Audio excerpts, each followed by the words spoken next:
Hardy fiber cement siding is proven to withstand water, pests, and fire better than wood-based siding. And it looks better while doing it. Hardy siding has been chosen for 10 million homes and counting. See the proof at jameshardy.com.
Hey, it's the Sackheads Radio Show. It's a little bit weird tonight without Clint again, but unfortunately, travel being what it is. Joining us in a few, Tamara Jackson, Tammy J from the Black Sphere. She has her own show. She's pretty much an international celebrity, so she'll be joining us. Tonight's phone number is 347-205-9399. First and foremost, we want to express our show on behalf of Clint and Sacco, and I'm sure Tammy as well, our condolences for the 12 victims and their families in the Navy Yard shooting in Washington took place Monday morning. We're going to get into the politics of it all and all of what happened, but it's anytime a tragedy like that occurs, it's heartbreaking. And so from us to them, our prayers and our thoughts, and we hope you find a way through this very difficult time.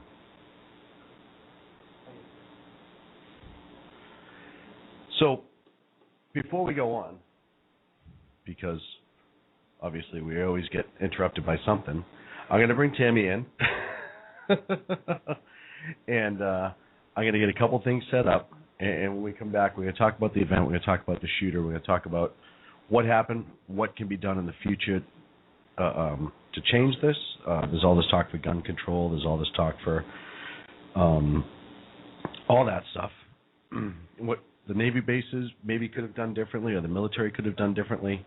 And in the second half hour, Rooster for Conservative Outcry, who's also a longtime military veteran, is going to join us to talk about that a little bit. So I'm going to take a real quick break and get ourselves all set up. When we come back on the other side, we will have Tammy J with us to continue the show. Back in a minute.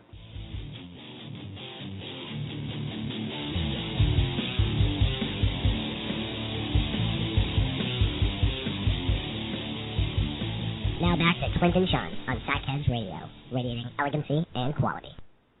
And we're back here on the Sackheads Radio Show, and we're kind of straightened out, which is nice as well. Just a little bit. Joining us on the show right now is the amazing, the incredible, the outstanding. Hold on, she gave me another list of words to read. Hold on. No, I'm kidding. Tamara Jackson's joining us tonight. Tammy, how are you? I'm good, Sean. Thanks for asking me to be on. Well, you know, this is one of the great things about doing this show and being in the kind of the same circle that we travel in is it was last minute that Clint got stuck, delayed in travel, and I had my mini freak out moment, and I said, I got to go to a sure bet. I got to go to somebody who I know knows her stuff and doesn't need a lot of time to prep because she's dialed. And fortunately... Or wild or something. Fortunately, somehow, I was able to make it into your very busy schedule, so I truly appreciate that. Oh, no, I'm always happy to be on with you. You know that, with or without Clint. It's my pleasure. But honestly, it'd probably be better with Clint. I'm no fool, but that's not the point. So, so a lot's happened this week, and I hate to kind of beat the drum over and over again, but, you know, on Monday, this Aaron Alexis nitwit, and I use that term of endearment seriously. Yeah, and that's a kind phrase. Yeah, it's a very kind phrase. Well, you know, when you're on with us, I try to curb my normal tirades because I Yeah. just, it's a respect thing. It's out of sheer respect. You are way more of a professional than we are, and I don't want to bring you down at all. So. Oh, thank you. I appreciate your thoughtfulness. So on back it up. We all know what happened on Monday, but Alexis shows up in Washington August 25th. He was allegedly starting a new job and staying in different hotels in the area. On the 15th, he goes to a gun shop in Virginia, purchases a Remington 870 shotgun, hopefully not at the advice of Vice President Biden. or his wife, Jill. Oh, yeah. Well, my hubby Joe tells me. Yeah, seriously. There's sound advice you want to listen to. Yeah. And when you're done with that, you can get plugs over at this doctor's office. Yeah. Then on the 16th, tragically, he was able to get into the base, and 8:20 he began shooting. Within 2 minutes, there were police officers that had arrived. Now, there's also, Tammy, reports that are coming out today that the Capitol Police had a SWAT team that responded, and they were told to stand down. Yeah, and that's what I heard now. So who told them to stand down? Does that come from the White House, from state? Who does that come from? From the source that I read via the BBC, this came from like the immediate field supervisor, who wasn't on scene, but I guess they're pulling radio tapes and stuff like that to try to summarize exactly what happened. And that's not confirmed yet. I don't know. I have a feeling that might be one of those things that we never hear about. It might be a blurb 2 years from now in the bottom right corner of a newspaper nobody reads. Yeah. Like any newspaper. And and then within 7 minutes they had more officers arriving, and the gunshots were ongoing. Officers entered the building and engaged the gunman. Apparently one of the Washington, D.C. Metro police officers was shot. And the gun battle apparently went on for 30 minutes to close to an hour by the time everything was all said and done between law enforcement and Can you say that again? law enforcement. Yeah, I love that. It's the Boston coming through. You know me. Yes. So a couple different things that came out of this. First of all, these families of these 12 victims had to have. Hardy fiber cement siding is proven to withstand water, pests, and fire better than wood-based siding. And it looks better while doing it. Hardy siding has been chosen for 10 million homes and counting. See the proof at jameshardy.com. Business taxes. We're stressing about all the time and all the money you spent on your taxes. This is my bill? Now Business Taxes is a TurboTax small business expert who does your taxes for you and offers year-round advice at no additional cost, so you can keep more money in your business. Now this is taxes. Intuit TurboTax. Get an expert now on TurboTax.com/business. Only available with TurboTax Live Full Service. Have to now rebuild their lives, which is tragic. But this incident brings up so much more, as we've seen with these mass incidents. And I have some numbers, too, that when everyone gets upset about these mass shootings, as awful as they are, that show what a small percentage, and we'll get into that in a little while. But this brings up the first question of gun control, as it always does. Yeah. And, the president went out, Carney went out, and I have his statements we're going to play in a minute. But why isn't the first question, and my first question was this, with this specific incident, is mental health, which, as we're starting to see more and more, there was serious signs that were there. Yep, he heard voices. Yeah, and that report came from a Rhode Island police officer who sent it to a Navy base saying, hey, something's wrong with this guy. He had friends who were, and I have a couple quotes here, said that he was unhappy with life in America. He was ready to move out of the country. He was tired of dealing with the government. And I wonder if a manifesto is ever found, if this will be classified as terrorism, if they can prove that he was striking out against the government. Yeah. Versus they want to throw the workplace violence thing right away. Oh, yeah. Just because that saves them from having a terrorist incident. Yeah, well, like Fort Hood was a workplace violence dispute. Yeah. It wasn't terrorism. Yeah, and again, there are a lot of parallels with Fort Hood. People were seeing, and military people were informed that this guy had issues and needed to be talked to. He was hearing voices. Alexis said that he thinks people would turn it on microwaves from the ceiling above him to vibrate his body. You know, when my body starts vibrating, I think that my cell phone's in one of my pockets and going off. My first thought isn't that people are out to get me. Now, maybe I'm wrong. You know, like I said, the last 2 days after reading everything, I said to Clint on the phone when we were talking about it, I said, hey, you know, maybe we're all a ticking time bomb. I mean, think about it. I own guns. I've played violent video games in the past. You know, with the exception of I don't hear voices in my head. As much as I'm unhappy with politics, I'm not unhappy with my life in America. So, you know, but there are a lot of parallels. I've been angry at my employers. And I'm not happy with the government. So you know. You know, so if those are the parameters which people keep throwing out, then maybe there's a lot of people in this country that are ticking time bombs. Yeah, who knows? He just sounds like he had severe mental problems. I'm sure he did. And as you said, so many things now come to mind. Okay, we get into the ramifications of the Second Amendment. We get into mental illness and being able to buy a gun, and what are the safeguards if you're, you know, had he ever had, you know, how was it documented, this mental illness, and where would it come into play if he was buying a gun, and you know, so many things. And then the fact that it's on a base, and we had a little blurb up at the Black Sphere that Kevin had just put up quickly about Bill Clinton's act upon taking office in 1993, where he disarmed U.S. soldiers on military bases, and essentially the military, it forbade the regular personnel from carrying their personal firearms and just had the police on base carry them.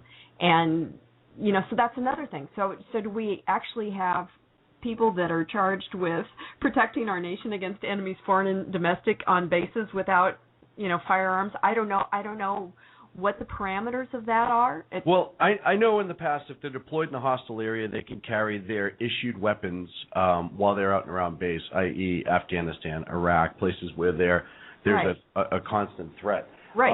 I know the initial nixing of weapons being carried on base actually happened in 1992, and I actually believe it was the senior Bush that signed it into, or his administration. It wasn't signed in by the president. Herbert Walker Bush. H.W. And I think it was his defense secretary or his secretary of the Navy that, I think it was his defense secretary that signed it in.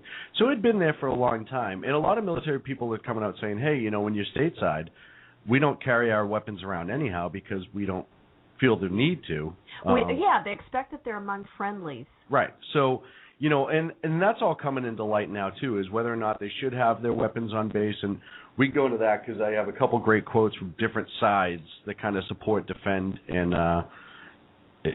so on and so forth. But you start running down, let's look at the mental health aspect first, because I think that's the biggest role in this. Right.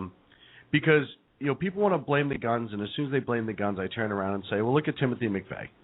So that's proof right there that if somebody wants to do something evil, they don't need a gun to do it. And Timothy McVeigh was a lover of firearms, according to people that knew him.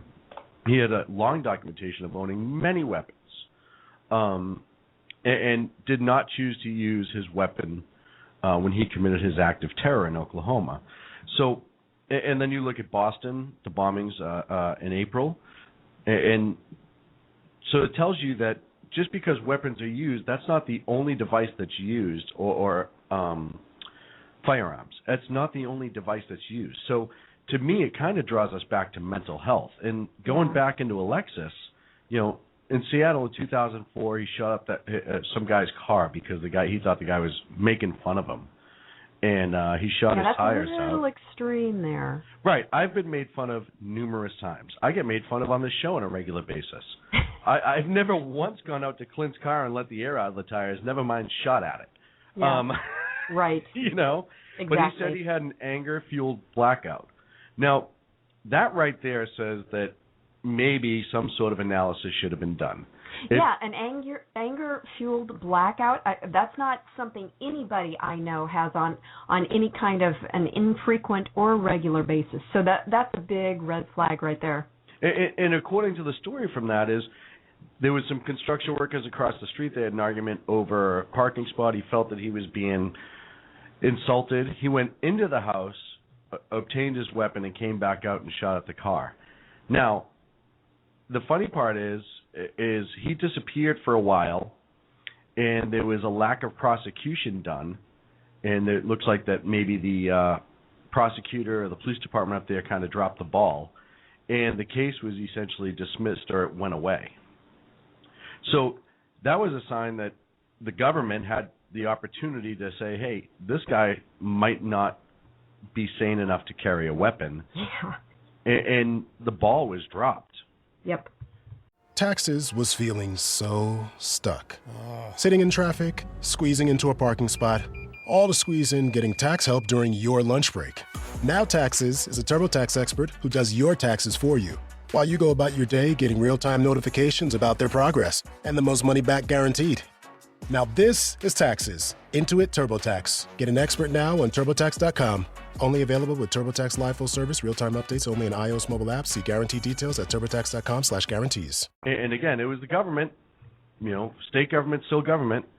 Then he, after the arrest, he enlisted into the Naval Reserves, which, by the way, is part of the basic training. And I want, when Rooster comes on with us here shortly, he's going to join us. I want to discuss this. I'm pretty sure they learn how to use a shotgun in basic training in a tactical manner, and that could have played into this event as well. Right. He gets out in 2011 with an honorable discharge. However, there's been reports of numerous disciplinary issues with him while he was enlisted or active duty reserves. And then in 2010, which is one of them, Fort Worth PD shows up to a house after he accidentally fired a bullet, accidental discharge, as he said, while cleaning his gun with slippery hands. Now, see, for me, this flags. Hello. While cleaning your gun, the chamber's not empty. The magazine's not out. Hello? Yeah, something wasn't right, and I don't know if it was one of those things that he got the benefit of the doubt because he was, he was in the military at the time, because he wasn't prosecuted in Seattle. I'm sure they had no criminal history to go with. Right. So, it might have been one of those things of, hey, you know what, this guy's active duty reserve military. He's had training. He seems like a fairly decent guy. Maybe he said the right thing at the right time. Well, maybe it sounds like an accident, even though the neighbor upstairs said that she's heard him in some angry tirades and she believed that it was intentional. So that's kind of strike two. And Sean, I have to say, I'm not a long-time shooter, although I'm a long-time proponent of the Second Amendment, and I come from a family of shooters and hunters, you name it. But I've been trained, and I have my NRA certification. I have everything. I have my carry and my concealed handgun license. And one of the first things I learned before I even got to handle the gun was, is it loaded? Check for bullets. Check the chamber. Check the magazine. And then when we learned how to clean it, we learned, this is what you do. You get the magazine out of there. You get any rounds in the chamber out of there before you start, field stripping this weapon. And so I knew that before I knew a lot of other things about my gun. So to think that somebody that's been in the military could say accidental discharge, slippery hands, I'm not buying that. Yeah, I'm not 100% with that either. I was always taught that clearing your weapon when you're going to clean it or handle it is a lot like putting your pants on. You just do it one leg at a time. You do it every single time. You don't try to put you don't put your pants over your head. But that's how it was. This is the habit. You might put a sack over your head. Yeah, yeah. It's not a sack that we put over our head willingly, but you do it. You do it the same way every single time. It's that repetition. It's that muscle memory. Methodical. Yep. And that way, if for some reason your brain slips, your instincts have a tendency not to. Exactly. So yeah, I don't buy that either. They of course highlight his violent video games, which I want to talk about that in a minute. But he goes overseas to Japan in 2012. when he comes back, they said he seemed pretty angry. He was doing contract work over there. He felt that the contractor cheated him out of a bunch of money. He also, and his friend quoted, at that point in his life, he was feeling a lot of discrimination and racism with white people especially. And he did have the tendency to feel like people always owed something to him. His friend was quoted. Pattern of anger. Ongoing. Big time chip on his shoulder over years. Yeah, and this is, it starts from what we know in 2004, and we're already up to, and it boggles my mind how this guy keeps slipping through the cracks. Yeah. And these are, listen, if he didn't slip through the cracks, the safeties that we already have in place in our gun laws would have easily caught him. Yeah, but he kept moving. He was at different locations, different venues. I think if he would have been in one location over all those years, maybe he might have been caught. But when you keep moving from place to place, yeah. Well, and it's one of those things too, because we now go all the way up to in August when he's in Newport, Rhode Island. The police were called to the Marriott Hotel where they said he was being followed by 3 people. He heard voices coming from his closet. Which I would have opened the closet and checked before I called somebody. Yeah. And if nobody was in there, I probably would have taken a few days off from drinking. I'm just saying. Yeah, I've got my Seal flashlight. I would give it a good going over and then wonder what was going on. I'd turn all the lights on. You know what I mean? Yeah, I know. I wouldn't even use a flashlight. I would just turn the lights on and open the door. Anybody in there? Yeah, just talk to it. Maybe, I would. You know what I would? I would. Hey, somebody in there? Because I'm going to open this door. Hello. And 2 things you need to know. I may not be completely dressed. Hello. And B, I'm going to start punching whatever's in there. So if you're in there, let's just have a conversation out here like this. But you. It could get Western real fast. Yeah. You better start talking to me. Whoever's in my closet. And you better not be trying on my clothes. Yeah, well, you can try on my clothes if you want, but that's not the point. Don't talk to me while I'm trying to sleep. Whatever you're doing in my closet is fine. And then, so the police show up, and of course the police officer that responded went, oh, okay, and, you work for the military, and you have a military ID, and you work on base.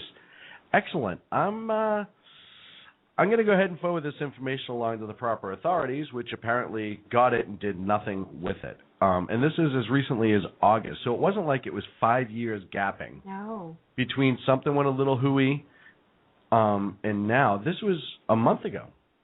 Yeah. So how did it all miss? And this is, in my opinion, a lot of times this is people failing to act.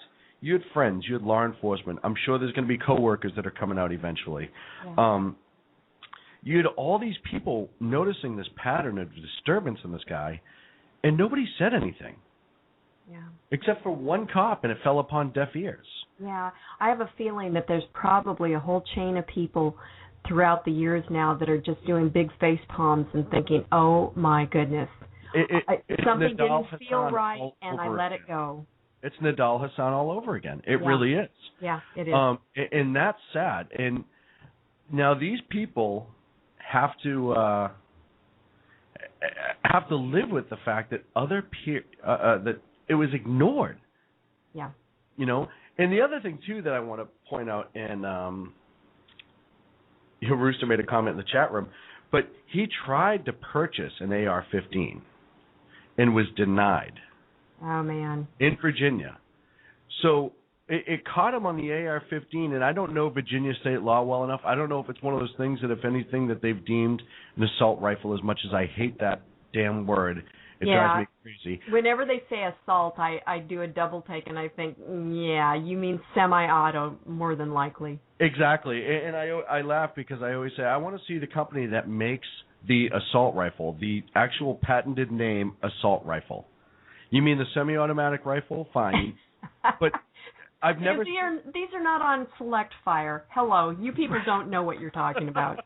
I have never seen the Smith & Wesson assault rifle. It just doesn't exist. Nor have I, but I've shot an AR-15. It's a pretty sweet little rifle. Yeah, it is actually really cool. I haven't fired one in a while, and that's something that I definitely enjoyed.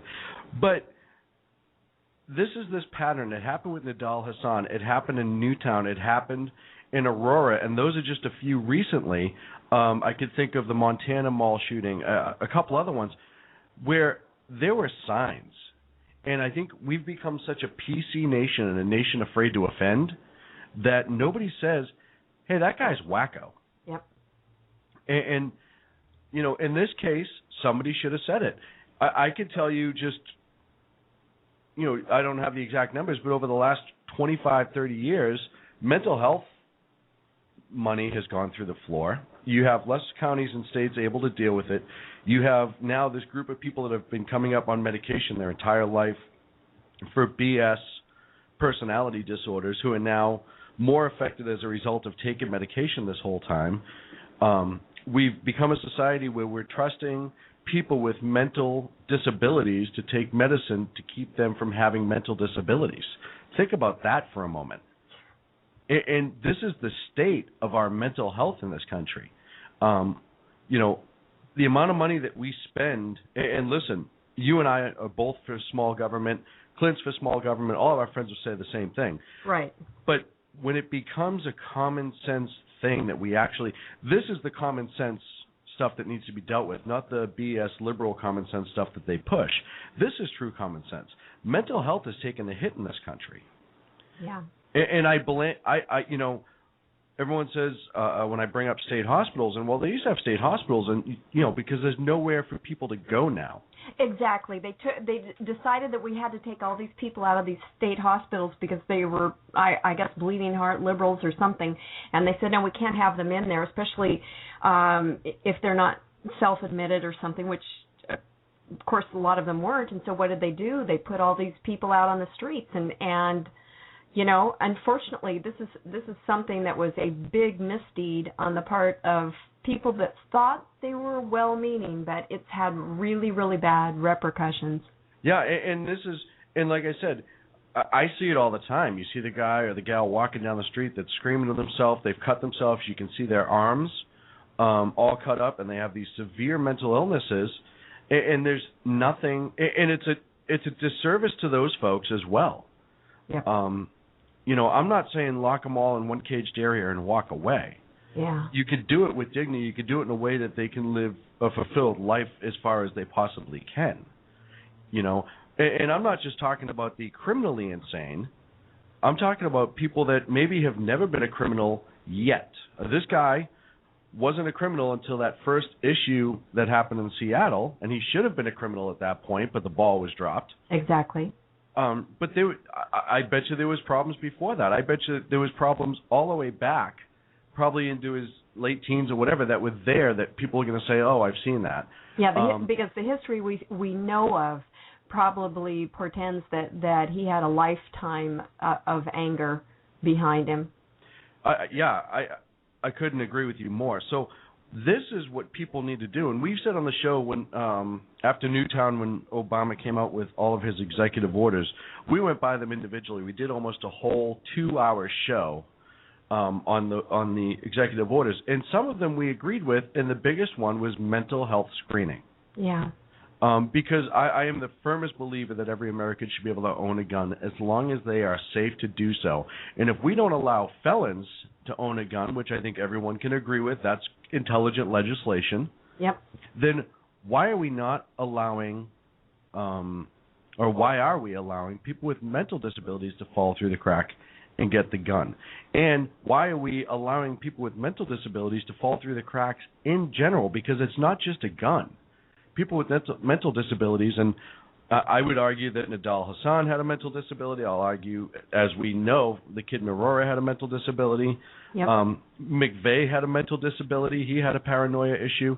So I will argue that they don't necessarily have to be criminally insane active shooters in a mass casualty incident.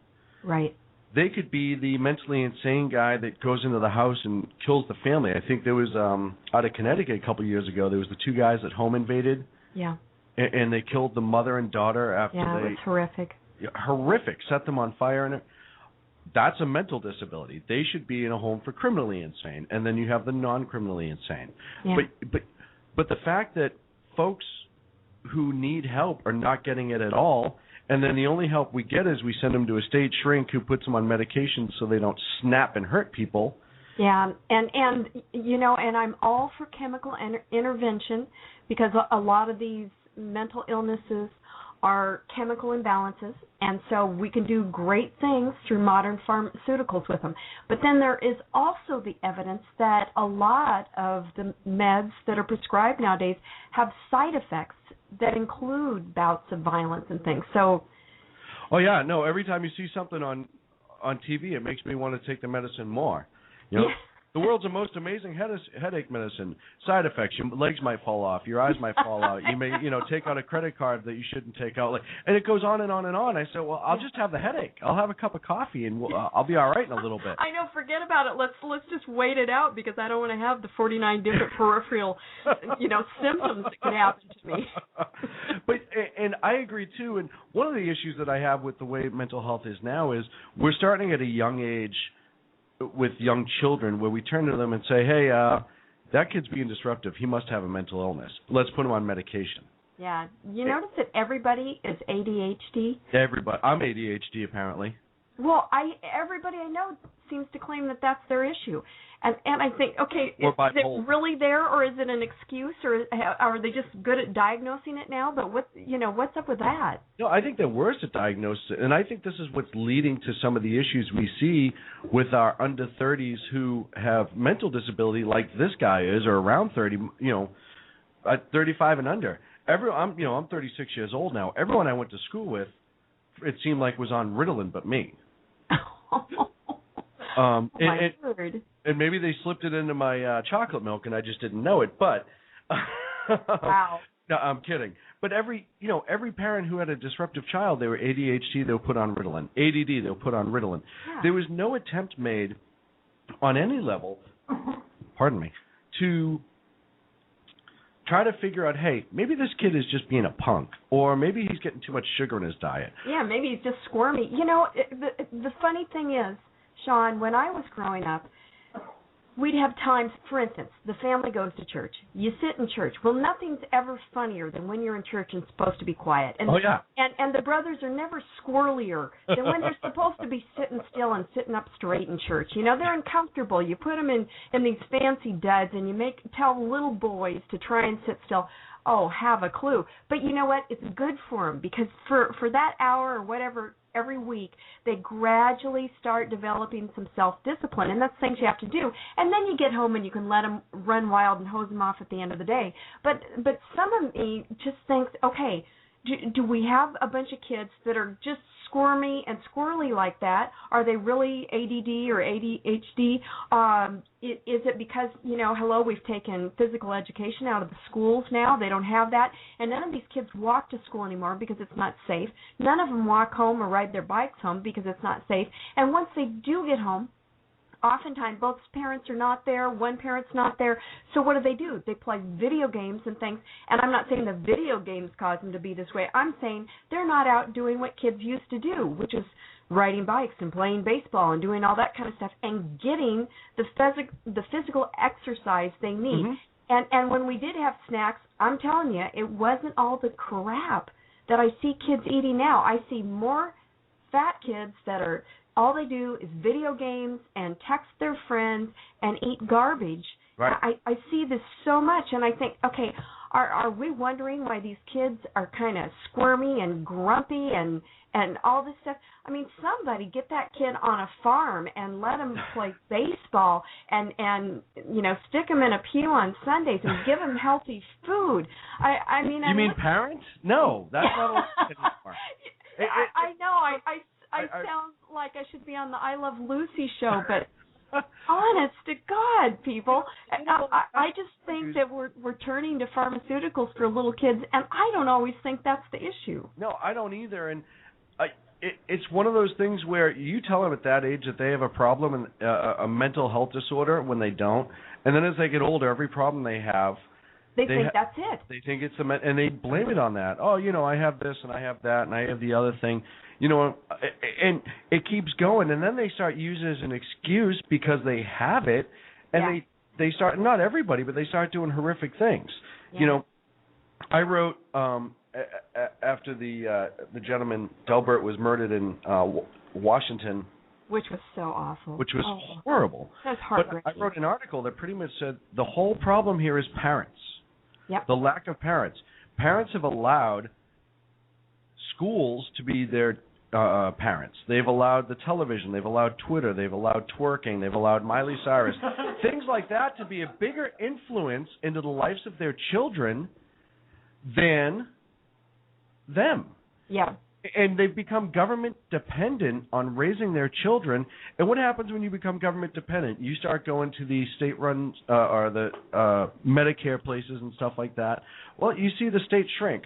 Well, I'm a believer, and I'm sure there are people out there that believe me. I believe a lot of shrinks and psychologists and psychiatrists are very narcissistic, because if we start dealing with mental health appropriately, if we actually brought back state hospitals and stuff like that, they would be less and less employed. Yeah. And I feel that a lot of times they overdiagnose almost on a level of job security. Yeah. You look at the history and you look at our mass casualty incidents, shootings especially, that started about 40 years ago. It was right around the time that psychiatry and psychology started playing a large role in this country, because it really wasn't trusted until the mid-50s and late 60s. And you start having these therapists, and they start saying, oh, this person has that, this person has that. Yeah, and you throw Dr. Freud in there. And I've got to tell you, Sean, okay, I was raised pretty old school. And if I had kids, I'd raise them old school. I mean, I treat my cat old school, except I love the little furry guy. But the thing is, I think about the fact that my parents actually did believe in the old adage, spare the rod and spoil the child. We weren't beat. No. We weren't slapped around, nothing like that. But there was nothing like, a smack upside the bum when you're in the proper age. You can't be too young, you can't be too old, where it just kind of snaps you out of it. Right. And, I heard people say, well, that'll lead to violent kids. You know what? Everybody I grew up with whose parents believed in a spanking now and then, at that age when it was appropriate, those kids were the best, kindest kids you'd ever know. And the kids that the parents tried to talk to them and reason with them, I mean, they were the ones that when I babysat kids, I never wanted those kids. I wanted the kids whose parents loved them and disciplined them in equal measure. And we just don't see that in society. We have this, the kid's the center of the universe, let's reason with the little guy, let's do whatever. Oh, yeah. And sometimes you just need to, everybody makes fun of the parent saying, because I said so. Well, there's a reason behind that. It's like being in the Army or being in the Corps and somebody giving you an order and you need to do it immediately for your safety and the other members of the Corps' safety. Now, when a parent gives you an order, oftentimes it's for your safety. Johnny, get out of the street. You need to just do it. There's no time for reasoning. Sean, put the hammer down. Sean, yes, get down off the roof. Exactly. Yeah, no, trust me, I was there.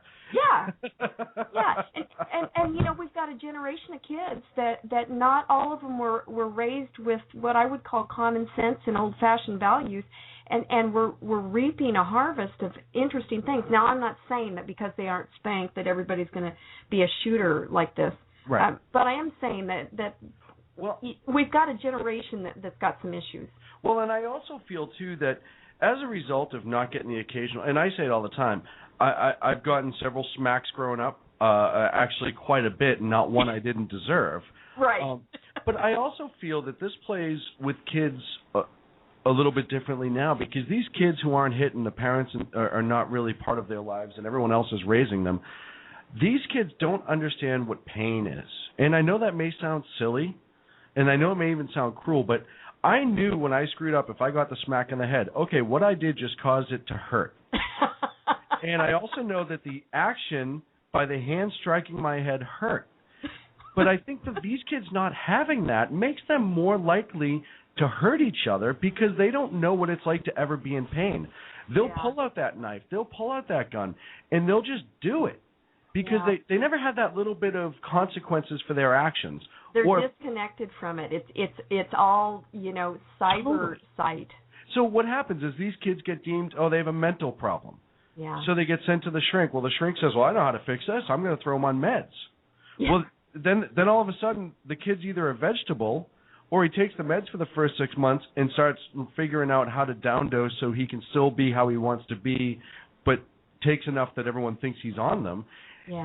And he becomes that problem, that out on the street problem that other people, including society, and listen, I know everyone's saying, you're just picking on people who are mentally disturbed. I'm not. I'm trying to find a reason why things like this Navy Yard shooting happen, and what reasons why other incidents happen on these streets on a regular occurrences. And it's sad to me. I've seen families walking down the street, and you'll see that mentally disturbed person walk up and kind of lunge and scream and yell and scare the hell out of them.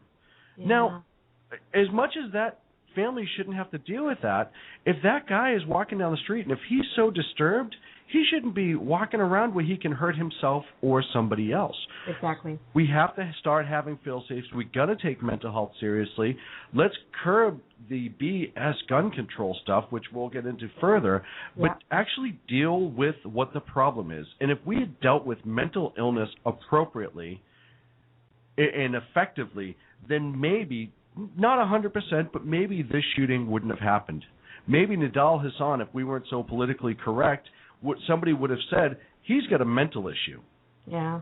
I know I can't say that because he's Muslim and is Middle Eastern descent, and now I'm going to look like a racist. We can make fun of everybody. We can talk about white people and Christians and so forth, but don't you dare say a word about anybody that's a Muslim. Well, I know. And what's funny is growing up Irish Catholic, and I am paler than white. I'm almost translucent. When I go to the doctor, they just hold me in front of a bright light and save money on x-rays.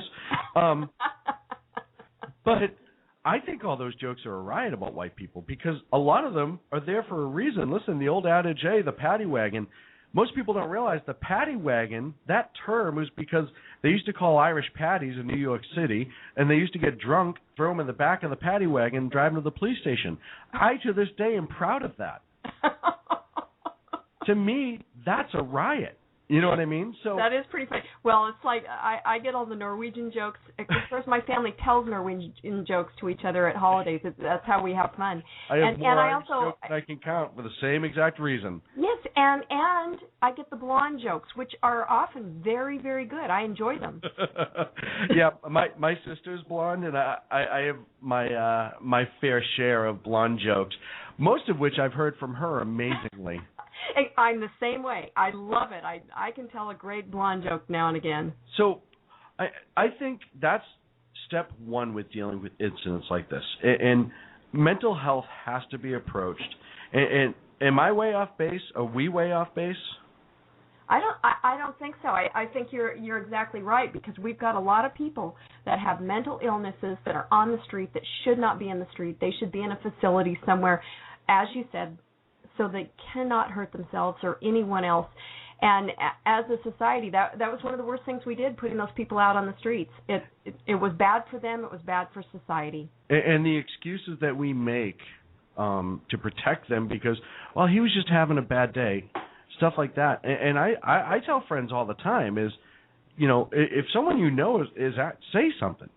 Yeah. Don't be afraid to say something. And you know what? If you're wrong and that one person hates you for a while, all right, well, life happens. But if you're right, and God forbid he had a manifesto going, or you look at the ex-LA cop down in LA that killed all those police officers, and they got in a huge firefight with them. Same thing. Numerous signs ignored. Also a Navy veteran, and I'm not picking on the Navy, but I just wanted to point that out. Ignored. And it makes you wonder, have we become so PC that we're afraid to effectively deal with mental health and people who are showing signs of mental instability? Yeah, and I don't even know if it's PC or just our society now. Think about it, Sean. Somebody could walk down the street in New York City and you see all kinds of strange and bizarre clothes and behavior, and people are so used to tuning it all out. Mm-hmm. They've got their earbuds in, they're doing their own thing, and they're saying to themselves, it's all good, whatever. And they ignore things, and it didn't used to be that way. People, one of my big things now, when I walk around a lot where I live, I can walk to the store, I ride my mountain bike, I go, and when I see people, I say hello, good morning, something like that. I notice more and more people that are moving here from other big cities, they won't even look you in the eye. Yeah. They're just, in their little zone with their earbuds or whatever. They don't say hello, they don't say good morning. It's funny. It's as though we've become isolated unto ourselves, even though we live in these populous places. And it's something in our society has changed that way. I don't see people picking up on things or ignoring things that they should be picking up on. Yeah, and, that's something that was seen, I think, proof for that was the Boston Marathon bombings. Exactly. There were definitely signs. There were signs that day. There were signs ahead of time. Again, if I hate to say it, but as with Syria, if we had listened to Russia, maybe it wouldn't have happened. Favorite line. Although I'm not a big Putin fan. But I am anything but Putin fans. Yes. And I've been on the show spouting that he's, in my opinion, he was a lieutenant colonel in the KGB. He is a thug. Yeah, he is the face of evil with a smile.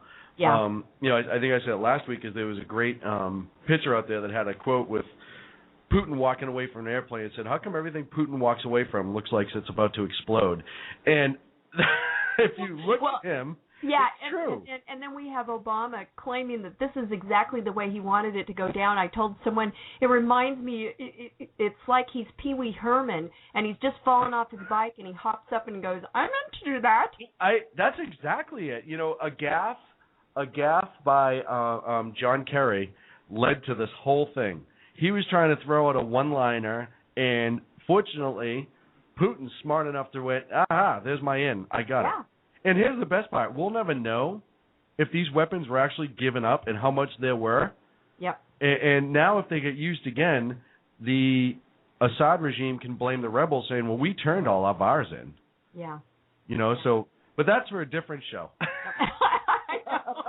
I don't want to walk down that road because I can go all night, because we were off last week and we didn't get out our Syria aggravation nearly enough. So. Oh, okay. All right, well, here, why don't we do this? I'm going to take a break, and we come back. I'm going to have, I think, Rooster's on the line, and I want to talk a little bit about base security and things to that effect. Rooster is a longtime veteran of the Marines, so I think he'll provide us some great insight.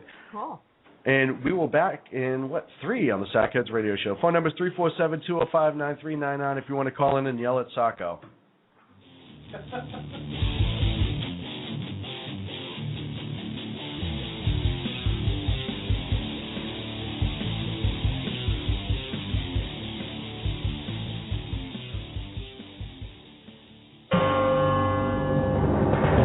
Hello, I'm Lori, a student at Hillsdale College. Here is Hillsdale President Dr. Larry Arnn on how the founders viewed God as the source of our equality and legal rights.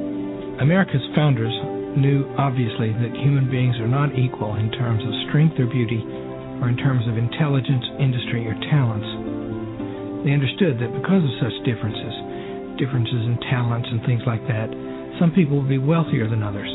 But human beings are equal, the founders believe, in their possession of natural rights, such as the rights to life, liberty, and property. Today, many Americans reject this equality of rights in order to pursue equality of condition through redistribution, or spreading the wealth around, to use a famous formulation. This is destructive of liberty as the founders understood it. This Constitution Minute was brought to you by Hillsdale College. To join the national conversation on the Constitution, go to constitutionminute.org. Hey guys, it's Sean from Sackheads Radio. I know I've said it before. Check out our friends at conservativeoutcry.net, but I really mean it. If you want interesting and exciting political commentary and analysis, that is the place to get it. Different, always spot on, always truthful, never pulling a punch. conservativeoutcry.net. Tell Rooster to get Bulldog back on and that Sackheads Radio sent you. And also, coming soon, the Sackheads Radio Forum on conservativeoutcry.net. How you doing? John Grant here. when I'm not slaving over a hot microphone on the 405radio.com Saturdays at 10 a.m. Eastern, I check out Sean and Clint here at Sackheads Radio. We all appreciate the best political bloggers, writers, and commentators. We either get them on our shows or we make fun of them, as it should be. So check us out live Saturdays at 10 a.m. Eastern or forever on the podcasts on the 405radio.com. Hi, this is Sarah Marie Brenner. You know, we often talk on the Brenner Brief about the fact that there really needs to be an organization to help people at the local level who are interested in running for things like school board, city council, and other local offices. Well, I think I finally have the solution for you, at least for you women out there. It's called Politigal Network, Politigal Network.com. Their website's going to be launching mid-August, but they're already on Twitter at PoliticalUSA. I encourage you to follow them and become a member. Their goal is to be the #1 resource for conservative women. So if you love freedom, liberty, the United States of America, and politics, check out PoliticalNetwork.com or Twitter at PoliticalUSA.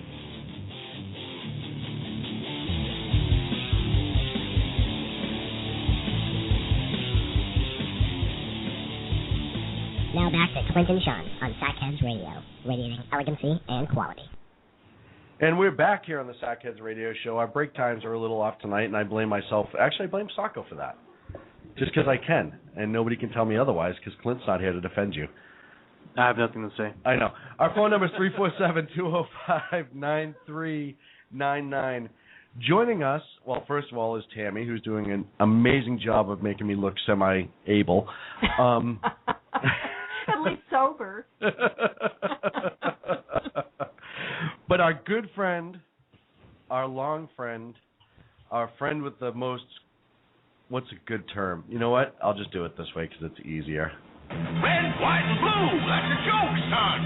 A flag waver. Rooster, our good friend from conservativeoutcry.net, joins us right now. Rooster, how are you, sir? Well, I'm glad that you finally acknowledged me. I mean, I've tweeted you. You will answer. Tammy, how are you? You don't call. You don't write. I have to be nice tonight. Tammy's on the line, so yep, no Clint. I was going to mention the twerking dwarf, but I'm not going to go there tonight. Well, you said working. I just couldn't think myself. That's actually become my nickname around here because of you, Rooster, so I appreciate that now.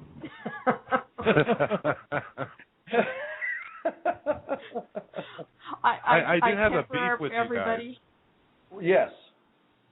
You have I have a beef. Go ahead. Yeah, Nidal Hassan, he wasn't mentally ill. He had a problem with America, and so did the Boston Bombers.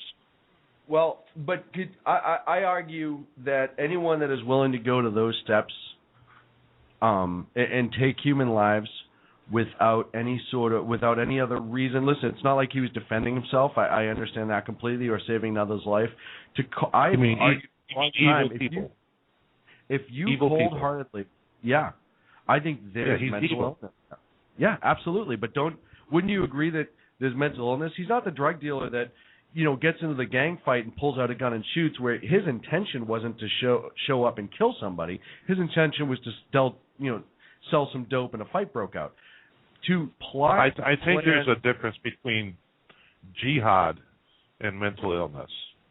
I would argue that it could be very well one and the same. That if you feel that you have to murder people in large masses because they're non-believers and you believe that you're at war for them, I would argue that there could be a level of mental instability there for that.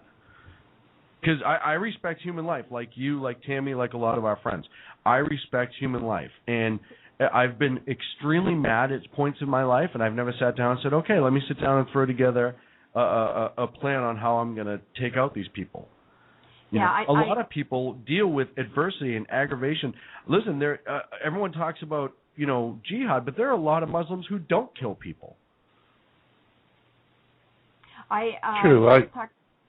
I was talking to someone the other day about this, and I said, listen, let me be very, very clear. I absolutely do not care for Obama, and I despise his policies and what he's doing to America. Do I wish him harm? Never. No. Never. I wish him, down to Guam or over to Hawaii playing golf or something out of 1600 Pennsylvania Avenue. But that's the difference between, people that are sane, people that have a conscience, people that are not evil or, giving into that evil, and if it's mental insanity, I don't know, but there is some evil that's there. I see a lot of things, let me put it this way, on the left where all the ends justify the means, and the people that I know that are on the right do not necessarily feel that way, and especially my friends that are people that have a faith worldview that believes that life is sacred. I couldn't agree more. I'm actually laughing because Breck Nichols tweeted to us, heard Sackhead Sean say that he's so white he's translucent. I thought, does he mean Hugh Hewitt white? And I would be close. I'm not going to lie. I think if Hugh and I would light up a dark room if we walked in. I'm not going to. You could save on energy bills. Oh, tons. Well, Sean, if you saw my mistake in the chat room at the beginning of the show, we have something in common. Oh no, absolutely. I know very well. Hey, Rooster. As you know, or as everyone who listens to our show knows, you are a longtime veteran, and we thank you for your service, as we do every other veteran who serves our great nation. But the reason I invited you on specifically tonight for this segment is to talk a little bit about basic training, and I know it's been many years since you've gone through, but I know you still have a. Calling him old. He is. He's very old. Well, see, the problem is when he went through, Washington was still president. So it's been a couple. I'm just saying. I'm on air with one of the founders. I am so honored. I think Rooster left. No, he would never just lay down and take it like that. No way. The funny thing is, I actually had a coworker that asked me if I fought in Korea. No way. Yes, I did. And she actually believed it. Oh no. We have to get her on the show. So, Rooster, basic military training, and I think this is something where everyone who's discussing the this incident, I think a lot of people are overlooking the fact that they're going after the gun. They're going after. They should be going after the mental illness more than they are. Nobody's discussing the training he had when he enlisted into the military, and I want you to talk a little bit about that, because this isn't just some guy that got mad as a computer nerd that's never picked up a gun in his life that was able to walk in and do this. This is a guy who had basic military training. I don't know what he had after basic military training, but he had that at least core. So can you talk a little bit about that? Well, full disclosure, I served in the Marine Corps. I went through boot camp in the Marine Corps, but I did transfer to the Army. Okay. So just so you know that I served in both the Marines and the Army, and I really don't know what he would have received in the Navy. And the Marine Corps, we learn how to fire a gun, and we do it for a long portion of basic training, or at least we did. I'm going back to 1983 now. Right. I don't know what he would have received. He would have received some sort of basic training with a firearm. I don't think it would be a shotgun though. But I mean, quite frankly, there's not much to do with a shotgun except just generally aim and pull the trigger. Right. And one of the things, I did a little bit of research on because after 9/11 they changed a lot of basic training to make it more to what the current day military was dealing with. And they did some updates as far as the weapons training and stuff like that. The U.S. Navy does do training with an M9 pistol, Mossberg 500 shotgun, and I guess they no longer give instructions on the M16 training. So Well, I mean, it's not something they carry. It's generally not something they carry because, quite frankly, they had the Marines for that. Marines are on ship with them. Right. And that's a weapon that the Marine Corps carries. I received training with an M16 in the Marine Corps. That was it. That's what I learned how to fire. I became quite good at it. When I went to the Army and did what I did for the Army, I received training with a pistol. Back then it was a Beretta, a 9mm Beretta, and the .45. And I also received training with a shotgun. More advanced, I think, than anybody in the Navy would. But yeah, I mean, he would have known how to shoot the shotgun. But quite frankly, anybody knows how to shoot a shotgun. Right, but it's not that. And I talked to a friend of mine who's recently went through, and he said, they had basic tactical training, nothing advanced, but basic tactical and formation and how to slice the pie and how to enter a room and all that stuff, because a lot of different branches of the military nowadays are doing that in Afghanistan and the war on terror. There's a lot of door kicking being done by numerous branches. So couldn't that have played a role as well? And it's almost, sadly, if he did have extensive or even basic shotgun training and, how to reload it quickly or maybe how to, use it to most effective, which it sounded like he walked through the door and fired the first round at the security guard, which is how he obtained the pistol. And they think the second pistol he had may have been obtained from a police officer that he shot. Doesn't that tell you that the scenario was a little bit different than just the guy who goes angry that played video games his whole life? Honestly, I'm still waiting to find out what happened. Early reports was with AR-15, and then we found out that apparently it had been modified to take buckshot. I don't think we know right now what happened. Well, I can tell you he had the Remington 800 shotgun. That was the gun he used to enter. Right, and he walked in with that. I do know that. He never had an AR-15. No. Although the president wanted him to be a white Tea Partier with an AR-15 and a 30-rounder. That's really what they wanted. A lot of other people really wanted that to happen. Yeah. Especially your rodent friend. I heard him that night. Yeah. But you also get into now, when the law enforcement got there and they made their entry, he was able to fight back for a considerable amount of time because of training. He had training. So this case, and I would even venture that this case is far different as far as the actual activity during the shooting was far different than Nidal Hasan, because Nidal Hasan, going in as an officer and a psychiatrist, I don't think he had any sort of weapons training per se, maybe minimal. The basic officer's course, I mean, it would have been minimal. It depends on what you do. But it sounds like this guy, he'd had the training in the last few years. It was, United States military training is some of the best training of whatever they do. So, and if he was one of those guys that excelled at it or did it a lot in the in-service training and stuff like that, I think that did change this situation from a lot of other ones. And that perhaps his body count would not have been as high if he didn't have that training.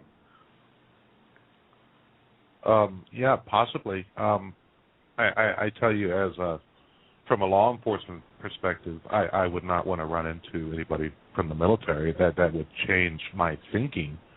Absolutely, because I know the training that they receive. Yeah, and a lot of times too, they're dealing. A lot of the training that they've done with active shooters, they're dealing sadly with that high school kid. They're dealing with that. The biggest training exercise that have come out have been the Columbine type thing for a while. So you have kids that may be able to shoot, but they've never shot under fire or under stress or under any sort of... Yeah, they're more gamers than shooters. Exactly. And, I watched a thing where they had a kid who was this huge gamer that loved guns, all this other stuff, never fired one. Oh. And he went with a firearms instructor to a range with an AR-15, went through the whole safety course, and he was like a young 14, 15-year-old kid. Went through the whole safety course, and he was uber gung-ho. Mom and Dad were there. They signed off on it. Gonna do this, gonna love this, blah, blah, blah. He pulled that first round, and he squeezed the trigger, and he started crying. And he put the gun down and almost ran away from it. Maybe he didn't have ear and eye protection. Something sounds amiss. No, he had everything. It just, the actual rubber met the road, and it scared him, which I think is a common thing for people that have never fired weapons. I've taught people to fire. Okay, when I first fired, I laughed and had a good time. So does that mean I need meds? Well, I'm not going to say meds, but maybe dial the caffeine down a tad. You know, it's funny because I find the AR-15 to be a very easy gun to shoot. My son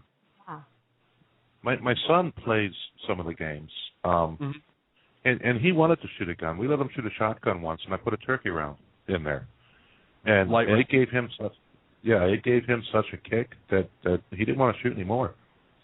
Yeah, and I wanted him to feel that. Well, yeah, an AR-15, the kick is so minimal. That's why I tell gals if they're going to shoot a rifle, try an AR-15 first because it's real easy on you. But I think that definitely is an indicator that most normal people who've never fired before, that if they've never been around it for the first time, and I've talked to people that shot, and I've talked this last few days, like, hey, what was your first experience? And I would say about 80% out of the 10, 15 people I talked to all said the same thing. Yeah, that first time it was nerve-wracking. It was scary, and I couldn't imagine doing it under stress. Yeah, that's why you practice and practice and practice. Right, you get your muscle memory going and all that stuff. But I also feel that's why a lot of, and it goes a little bit to my mental illness argument, a lot of these people that can show up with these weapons and start cold-blooded murder. I thought you were going to say to my mental illness and just stop. You had me worried. And start committing these cold-blooded acts of murder.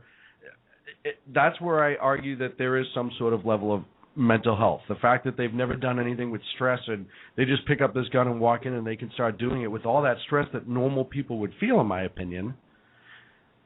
I think that gets a big push towards the mental illness argument. And Rooster, honestly, I think the military does a better job of it than civilian society, because I mean, Lord help us if a SEAL ever goes batty. You know what I mean?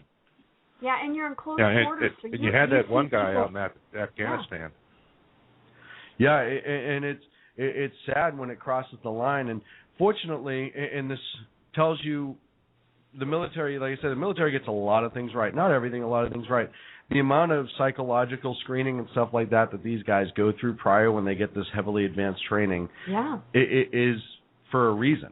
Yep. And it also shows, I think, that's why you don't see a lot of them come home who are special forces or any sort of advanced infantry and stuff like that, become an active shooter or a mass murderer. And they will have stress and they will have PTSD, and there's a lot of things that go along with that, but they still always have that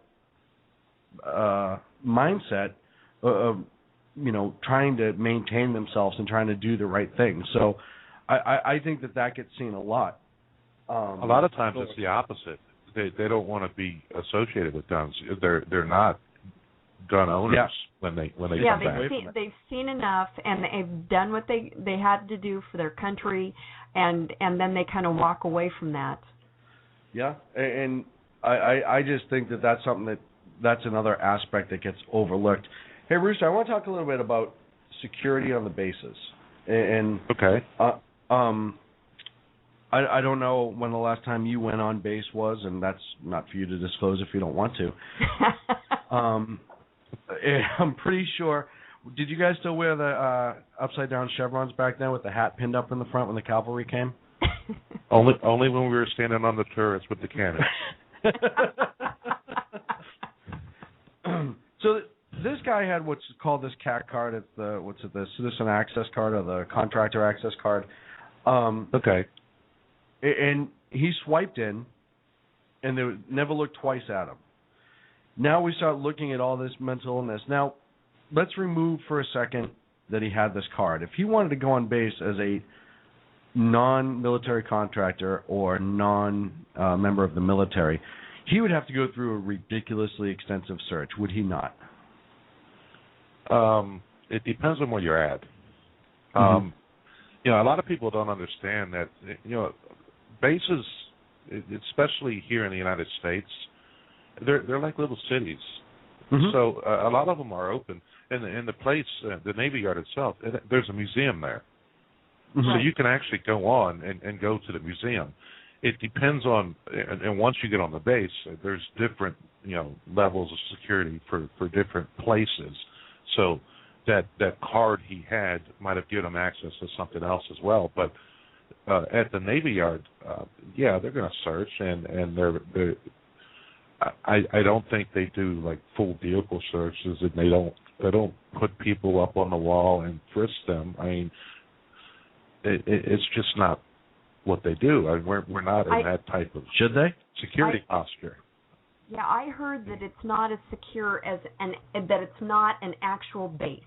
I heard a military expert that was from that area and the Navy said, no, it's not an actual base. The Navy Yard is different, and it's a little bit looser with entrance and exit, you know, requirements, unlike a regular base. So I think with a regular base that it would be a little more intensive when they tried to get in if they were non-DoD contractors.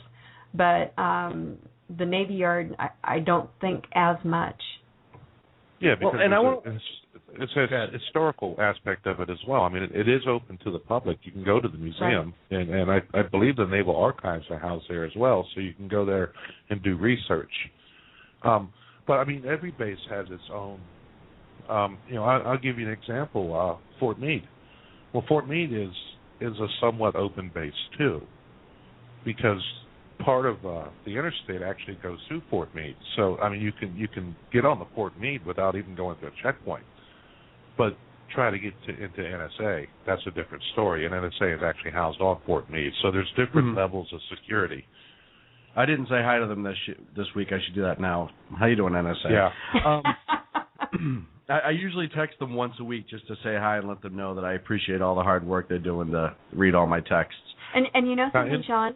I figured something out over the last hour and some. What you do, being from Boston, is you're very much the great equalizer, because you take the R's away from some words, like cars, but because you don't want them to feel left out, you add them to other words like law. So that's just really sensitive of you. You could say I'm kind of like the Barack Obama of the English language. I like to redistribute R's around as much as I possibly can. I'm figuring this out quickly. I speak languages, so I listen to accents carefully. Oh, wait, because I'll hack some words as we go on. Bruce, did you think... You're doing what I do in the chat room every week. Hey, Sean, say khakis. Khakis. Yeah. But it's all right if you have the khakis with the khakis. But that's a shock. It's a wild, dangerous animal. To hear Sean say retard, it is amazing. Go on. I would hope he'd never say that. No, I'm talking about slowing down speed. Okay. Retarding speed. Yeah, that's when I say it, because it's funny. I don't like to use that word on a regular basis.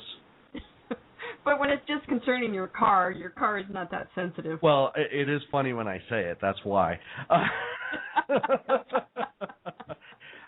Rooster, do you think that the average person should have this much access to a military base? Because, well, I'll answer that question first. Honestly, I think it depends on what the base houses. You know, they're like little cities. So not only are the military personnel on the base, but their dependents are there as well. Their children are there as well. I mean, do you want to limit access to the point to where your children are not allowed to interact with other children without them being frisked? Or I mean, we live in America. Right. I've actually stood post at a gate at a base. I mean, that's what I did when I was in the Army. I was in the Military Police Corps. I actually became an investigator, and that's why I transferred from the Marines. And you know, it just depends on the base and the security posture that you're in at the time. If you don't have the proper identification on your car when you come in. It may be an open base, but you're going to get checked a little bit more. I'd like to think that there's not many people that are going to come onto a base to shoot it up. You know what I mean? Right. Well, we've had two incidents in 5 years that have raised concern about this. I wouldn't want to get to a point in America where that's what's next? Every government building or I mean, come on. But it's already there though. Even employees are subject to searching government buildings now. But they're not searched on a regular basis. Depends. Again, I guess it's dependent. You go into a federal courthouse, and just about everybody is that goes through the front door. The ones who go through the side doors and stuff like that have special access cards are different. But even if you work in that building, I told you before that I was stationed. I'm not going to name the place, but at the only place in America where they train with live chemical agents. Right. Now you can imagine the security that was on that base. Yeah, I would imagine that would be rather intensive. At least I would hope it would. Now that particular base, nobody's getting on. Right. And that was why I knew that was sarin, by the way, well before anyone else did. Mr. President. Oh wow. Yeah, well, you call that. That's a horrific death. For the record, you identified that. I think it was within 5 or 6 hours that you and I were talking about it. It was clear. I mean, the convulsions is what gives it away. We used to call it the funky chicken, but right. Wow. Sarin is a nasty thing. Yeah. But, going to your point though, if we have a base that houses something like that, there's going to be a lot of security in place.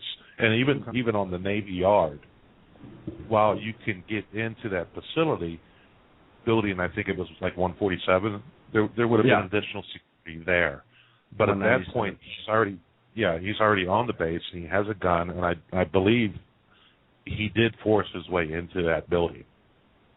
Yeah, well, I've seen conflicting reports, but essentially he shot his way in, is what it sounds like.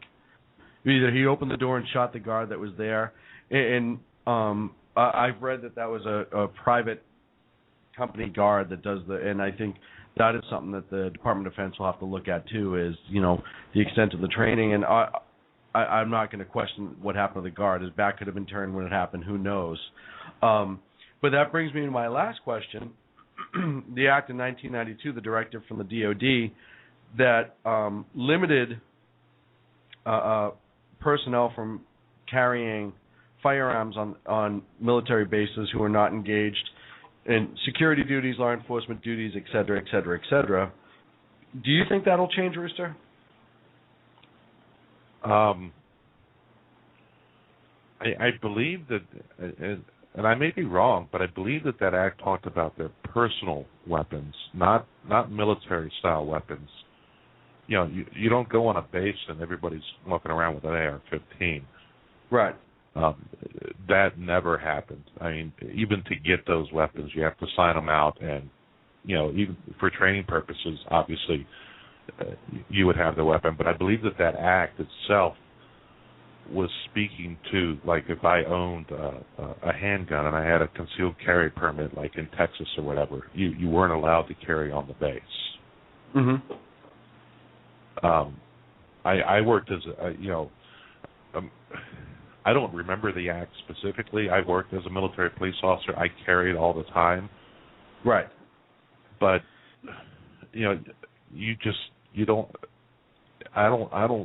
I can't think of anywhere in the United States where people are walking around with assault weapons. Okay. And not on a military base. It never happened. So you guys want to know what the Army regulation says? Yeah, sure. It this update. Let's see. This revision provides guidance on the carrying of firearms and use of force by personnel engaged in law enforcement security duties. It implements DoD policy to limit and control the carrying of firearms by Department of the Army, military, and civilian personnel. I've actually got it up in front of me right now because I had it linked to an article I put up today. Let me see. Well, maybe there's too much here to really interim changes. Trying to see exactly what it says because I think it is personal weapons. Well, okay. If I get more detail here, I'll add it. It's a lot of. Like I remember that when I was in the service, I had a personal weapon, and I had to carrying a store firearm that by law enforcement and security personnel. Okay. I had to store my personal weapon in the armory as well. Okay. I'm reading through it, and it. I don't know if she has the same act. Tammy, the AD A272176, which is the title of it. No, this one's AR 190-14. Yeah, this is the one from 92, and this doesn't specify personal weapons as far as I've read into it. Yeah, this is the one from 93. Okay, so that's the latest updated one. But, Rooster, would there be an issue, you think, if the average, if you were assigned to a combat unit, and I'm not saying necessarily assault rifles, but if you were assigned to a combat unit or something to that effect, obviously military police included, if people carried sidearms on a base in our while stateside or in a non-combat zone? People do. The military police officers do. I've never seen it. It's always, overseas you do. I mean, if you're in an overseas, I know, like in Korea, if you're stationed in Korea, you do carry weapons, especially if you're on the DMZ. But stateside, I think your line feed is starting to break up a little bit, Rooster. Am I better now? Yeah, that's better. Yeah. Okay. Stateside's just always been different. What I from an MP standpoint want people running around a base with sidearms? Probably not. Okay. So almost like a city, because most military bases, as we've read, are gun-free zones unless you are DoD personnel, as far as military police or law enforcement or something along those lines, investigatory folks. Other than that, all military bases, as it's read, you cannot carry personal weapons, and most of the issued weapons are obviously locked up in the armory unless you're on guard duty or something to that effect. I'm just curious to see. But think about it from a law enforcement standpoint, or from military police who actually secure the bases. I mean, they are little cities, and would you want to engage somebody that's had that losing type you of again, training? Rooster. Okay. Just losing your signal all the way around, bud. Sorry about that, buddy. That's all right. If you want to call us back, that's fine. So yeah, I'll call you on conservativeoutcry.net. Unfortunately, we lost the signal. Might be losing some power on his cell. Yeah, it sounded like he was breaking up, unfortunately. But I appreciate his input. I always try to, in situations like this, try to pull the people who've actually done whatever we're covering. Yeah, so in this case, really I think it's the best way to actually get a kind of a pulse on a thumb on the pulse, if you will. Yeah. Hey, Tammy, we're going to take our last break. When we come back, I want to talk about the video game, just the 2A attack that we've been under now for years, the Second Amendment attack. But this obviously is another situation. I believe the president said yet again, which I find amazing because I have some facts here to prove that it's not yet again. I wonder if he says that every time there's a murder in Chicago. Yeah. But hey, you know what? I guess he can, if he wants to come on the show, we'd love to have him, and we'll ask him about it, but that'll never happen. Yeah. Our phone number is 347-205-9399. If you want to join in, we may try to slip a call or two in the last half an hour. We'll be back in 3 on the Sackheads Radio Show.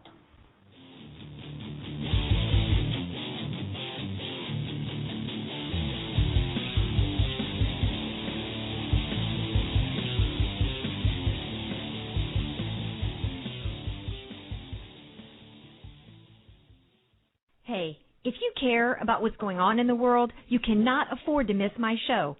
Hi, this is Andrea Kaye, your host of The Andrea Kaye Show. It's not always about the money. Okay, it is always about the money, but it's also about politics, pop culture, and you. The only thing street about this show is the smarts. There's a reason they call me Dynamite in a Dress. And you'll find out why when you listen Tuesday mornings at 10 on Financial News and Talk. Hello, I'm Paul, a student at Hillsdale College.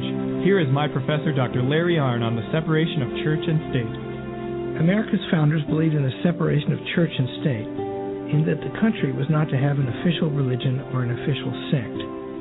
But that did not mean that government was to be hostile to religion, or even indifferent to religion, as many today argue.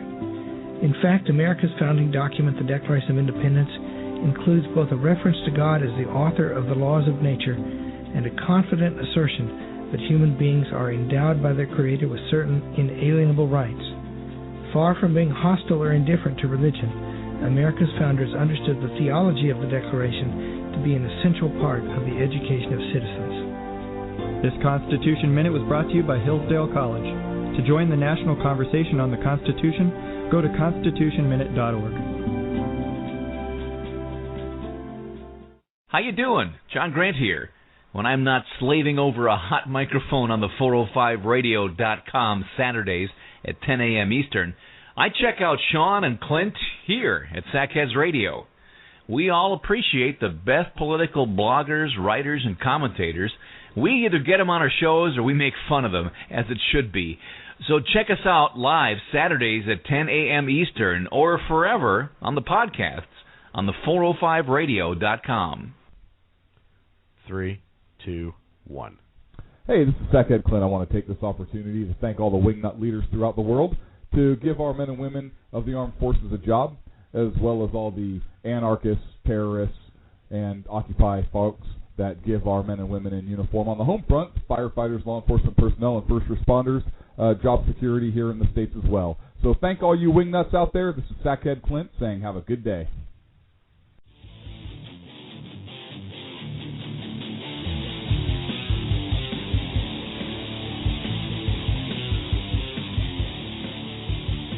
Now back to Clint and Sean on Sackheads Radio, radiating elegancy and quality. And we're back here on the Sackheads Radio Show for the last 30 minutes or so. Tammy's been doing an amazing job of making me look like I have pseudo-intelligence, which we all know that that's few and far between. Fortunately, we found, and thank goodness the plane landed, the person who normally makes me look like I have a brain.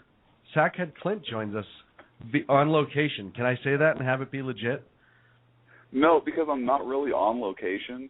Well, you're at a location, no matter what, right?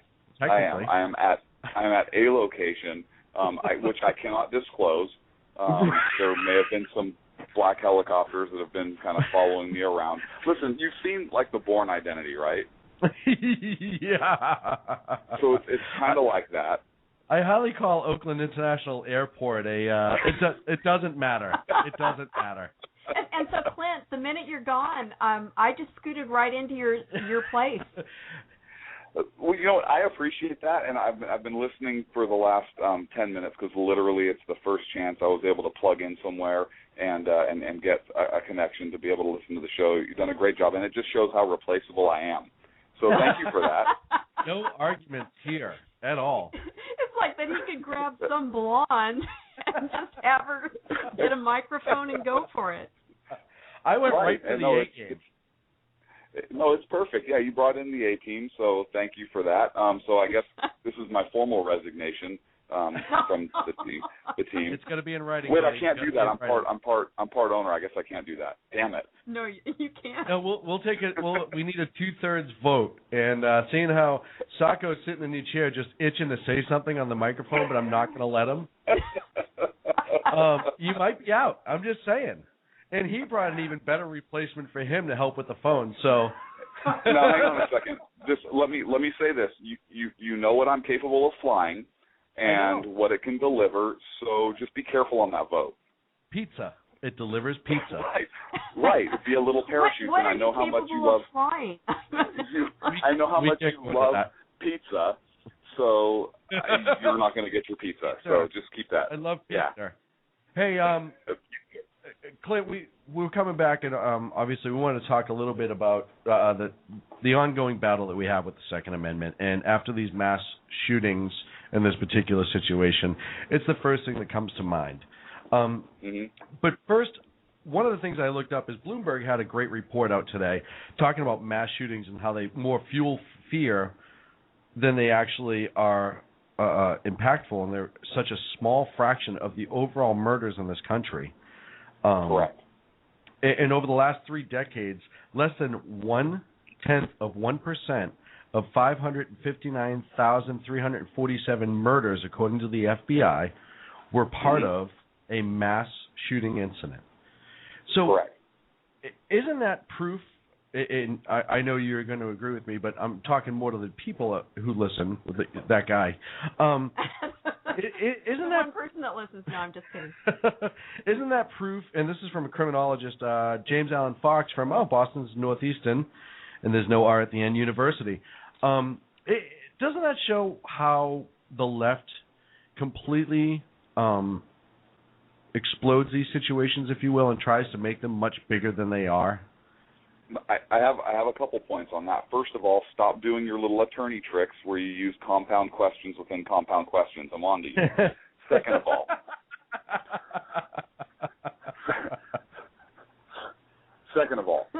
what was it? Was it Pierce Morgan? Remember Yorktown?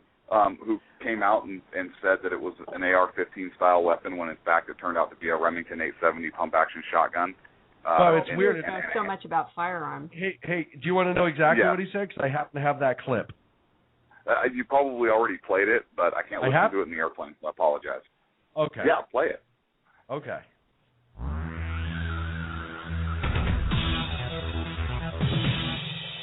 Anyone with more information on Alexis is urged to call 1-800-CALL-FBI. Law enforcement says he was armed with an AR-15, another rifle, and a semi-automatic Glock. They believe he used the AR-15 for most, if not all, of the shooting. That gun was legally purchased. It's actually weird, you know right? It's too bad that military base wasn't a gun-free zone, because then I'm sure he wouldn't have brought the gun there. He would just know better, right? Because clearly because it would be illegal. To do that. Wait, mass murder is illegal also. Look, here's the thing. It's not a gun narrative. As much as the left wants to make it a gun narrative, violence is a violence narrative. It drives me nuts when they say we need to reduce gun violence. Why do we want to reduce just gun violence? Is the goal like not to calling reduce? it a hate crime. Yeah. Right. It is the goal not to reduce all violence. And I would submit that it is. So why are we just trying to reduce one type of violence? I think we want to reduce violence across the board. The same day as the Newtown shooting, there was a rapid mass murder event in China involving an edged weapon attack at a school in which I think you had 22 children that were stabbed or slashed. Great Britain now, because of the increase in or the amount of knife and edged weapon attacks they're having, they're trying to actually create a law that says you cannot carry anything with like an edge or a point to it. So it's a violence issue. It's not a gun issue. Evil exists. If evil is going to be conducted, it's going to be conducted with whatever tool is available to it. What concerned me, and I don't know forgive me if you already touched on it, what concerned me is there's a probe into the U.S. Capitol Police. We talked about this. You did talk about this. Okay. There's certain team being called off. Yep. There's SWAT team. Stand down. Yeah. Right. You know, one thing. I had a couple quotes here, if you guys don't mind. A guy that is a friend that writes. He's a novelist, but he writes for us at the Black Sphere, some kind of for me as a favor. And he wrote this article, which is really good, "The Brass Tacks of Gun Control," and it's kind of taken off, especially amongst those of us that are Second Amendment right aficionados. And he wrote a couple things in there that are so critical that people need to think about, that how the left goes to this big gun grabbing mode whenever anything happens that fits their narrative. And he says, concerning public policy and gun control, the central question today should be, does one deranged and suicidal gunman, or six for that matter, who are all obviously disturbed, if not clinically insane, have the right to take others' rights away? And then he goes down here and he says, as if the acts perpetrated weren't bad enough, some now insist on furthering the carnage, where once these madmen deprived their initial victims of their most basic rights, we now grant to the assailant the power to plunge the knife in deeper in order to deprive yet others of their liberty and property. Now dead and gone, these are the rights and liberties the shooters continue to infringe upon. And what he's saying in the whole article is that the left loves to create more laws that infringe upon and dictate to the law-abiding what they're supposed to do, as opposed to controlling the criminal element amongst us, those with evil intent. And that's what the left is doing. So every time something like this happens, they jump on their bandwagon to infringe our rights that were given to us by the founders. And it's the law-abiding people don't need more laws. It's the others that do. Yeah, absolutely. And there's do you know when the first school massacre was in the United States, or what is now the United States? It was like 1750s, wasn't it, or earlier? It was 1764, and okay. It was the Enoch Brown School Massacre, where 4 Delaware American Indians entered a schoolhouse. They killed the schoolmaster and 10 other kids, and I believe it was during the time of Pontiac's Rebellion. Now that was pre founding of our nation. That was pre-Revolutionary War, obviously. So our founders had that background. We had a mass murder event at a school involving school children and a school master. Only 2 kids survived, and it's weird how guns were still very prevalent. It's not like this is not a new phenomenon, this rapid mass murder. It's coming to the forefront, and we have had events that have changed how law enforcement has responded and how communities kind of view this.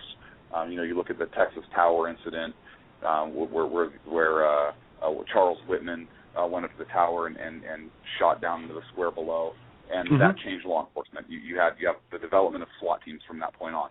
Then you have Columbine in 1999, April 1999, which changed law enforcement's response to specific active shooter events. It's not that those were the first events of their kind. It's just with more media coverage and so forth that it really comes to the forefront of the American people and changes kind of law enforcement's response. But they're not new phenomenon here. Well, no, and, the public, and as much as, one of the things that the president was saying this week, and he had Carney repeated, is 50, what did he say, 90% of this, 90% of the country right now was the Carney, is for stronger gun control and stricter gun control. And I was reading a thing in the Washington Post today that said, that had a whole bunch of different polls, and one of them is, back in 1990, 80% of the country was for stronger gun control. Around Columbine, it went from just before Columbine 60 up to about 68, 69. And as far as 2012, right around Newtown, it's down to almost 45%. If that much of the American population is for stricter gun control, then why did 2 very prominent Democrats in Colorado just get recalled? Exactly. And that's why is it you have counties in multiple states, 3 at least, take public votes to secede from their states because they feel that their interests are not represented, and some of those issues have to do with gun control. Right, and we've had the ongoing onslaught to the Second Amendment. There is a book out there. I just read it the other day, or I just read an article about a school book that's being used now in Texas. I think in Texas, that pretty much blends the Second and Third Amendment together. It touches briefly on the third, saying it just means that if that the military can't come and you have to house them and not a time of war, really quick, blah, blah, blah. Oh, and the Second Amendment says that if you're part of the National Guard, et cetera, you can carry a gun. That's pretty much what it says. It says you have the right to carry a firearm if you're a member of the state militia. And basically the author came out and said, well, I was paraphrasing, and that was before D.C. v. Heller was decided, which is a bunch of crap, because what does D.C. v. Keller have anything to do with how a textbook writes the Second Amendment? The Second Amendment is what it is, and if you study the source documents, the historical documents, the meaning is exceedingly clear. Right, and I have a clip that I love to play when we talk about the Second Amendment. And Clint, I know you're familiar with this, but it's Penn and Teller explains the Second Amendment. And if you'll entertain me for a minute, I would love to play this. So what does the Second Amendment actually say? A well-regulated militia being necessary to the security of the free state, the right of the people to keep and bear arms shall not be infringed. That's it. Not a lot of words, just very specific ones. It means that the states have the right to have a well-regulated militia. And a 20-year-old kid carrying an assault weapon on the streets of downtown America has absolutely nothing to do with a well-regulated militia. Well, no. Read the words. A well-regulated militia being necessary to the security of a free state. Sure, you need an organized military force to defend your country, but the right of the people to keep and bear arms shall not be infringed. This is the people, in contrast with the militia. It doesn't say the right of the militia to keep and bear arms shall not be infringed. It says the right of the people. Now, why the word people? Because the people who wrote this had just fought a war for 2 years against a tyrannical state militia. They knew the time might come when they'd have to do that again. So they made the possession of weapons a right that the militia could never take away. Now, gun control advocates say the phrasing is clumsy, and the comma separating the state from the people is just a pause to get your breath. Strange, they can't seem to point out any other places where those hack framers fucked up the wording. Tammy, I apologize for the last part of that. But it's gotten to the point now when people talk about the Second Amendment, I direct them to that clip because it is so basic. And they explain the whole thing in, what, a minute and 26 seconds? I know, it's very clear. Hey, you two, I'm going to make you jealous, I think. I'm going to have a guest on my show on October 1st. Do you guys know who Neil Knox is or was? Not off the top of my head. Okay, well, he's pretty much a Second Amendment hero. And this is who he was briefly. For 40 years, Neil Knox reported on every significant event in the gun rights war. He himself became the story more than once as he published news that powerful people wanted left untold. And he was the architect of the modern NRA and why the NRA leadership now, they know who he is. He fought all the gun wars for them pretty much. There's a book out there, The Gun Rights War, and it's a compilation of all his writings for the NRA and all their legal battles over the year. And his boys, his son Chris put this together, and then he has a son Jeff. They're going to be on my show, and we're going to be talking about this book and what he went through to defend the NRA and the Second Amendment rights over the years. So it's That's going to be October 1st. Yes. That's going to be a great show to listen to. It's going to be a great show. The book is fabulous. I mean, Neil is a legend in the Second Amendment circles and especially the legal battles. Well, if it has pictures, we can get Sacco to check it out. Was he the one that put together, I remember the NRA about 10, 15 years ago put together their Second Amendment primer. Was he the one that put that together? He may have been. I'm not all the way through the book yet, so I can't tell you to Come on, Clint. She's got till the 1st of October to get through the book. Come on. Yeah. Well, you guys Listen, would not I know she's a big deal, so you don't have to brag. Well, I'm not that, but I'm yes, sure. But I have all these books being sent to me. It's kind of crazy, and I love it because I'm a voracious reader, but not leader. But trying to keep up with these books is just crazy, and I won't have anyone on until I read their book. So I'm emulating Hugh Hewitt that way, and it makes for more fun and a better interview, I think. We won't have anyone on until Clint writes a book. That's our new rule. Funny you say that, and as Sean, we discussed, I'm actually in the process, and so we'll see how that actually works out. Probably not very well, but that's okay. You can interview me. You can send it to me. I'll read it, and I'll have you on my show. Ooh. That would be outstanding. It's I don't a get kid's book, so invited there'll be on lots of pictures. But true story. Hey, we don't do this often, but we have a caller, and we don't normally take callers. But Clint, you're already on the phone. Tammy's a special guest. Why don't we take one? Go for it. Awesome. I'm just a caller tonight. You're just a caller. Good. You can join the conversation. Calling in, it's Hope from Las Vegas, and she has a comment about gun control. Go ahead, Hope. Uh-oh. Hey there. Hello. I just want to say you guys are amazing, first of all. And second, I'm from Chicago. Sean or me or who? All of you. Oh, thank you. I'm an avid listener. Thank you so much. Thank you. I'm originally from Chicago. Worst crime rate ever. I live in Vegas now, not much better. And I lived in Colorado during Columbine. My dad committed suicide with a gun. That was just, the outline of the reason I have this opinion. Most people who go through things that have, guns related will go the opposite direction and say we don't need guns, they're bad, they kill children, it's all Bush's fault, whatever they're going to say. I think the problem we're having here is that people don't understand that the Second Amendment isn't for home protection. Somebody breaks into my house, they're probably not leaving. But the point of the Second Amendment is to defend ourselves from the government. Yes. Right. Yeah. Right. Breaking in's easy, breaking out's even harder.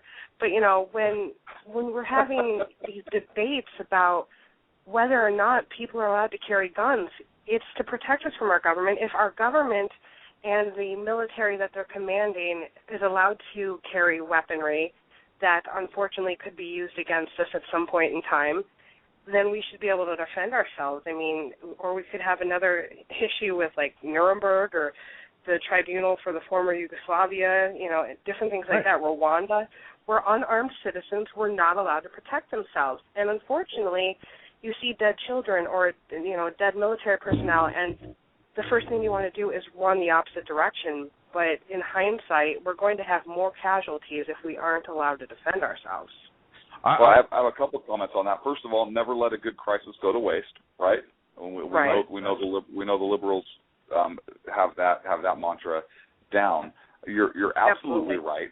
The liberal progressives have been allowed to frame the gun argument, and they've done it a couple of ways. One, by saying we need to reduce gun violence, not just violence, and also because they say, well, what does a hunter need this type of weapon for?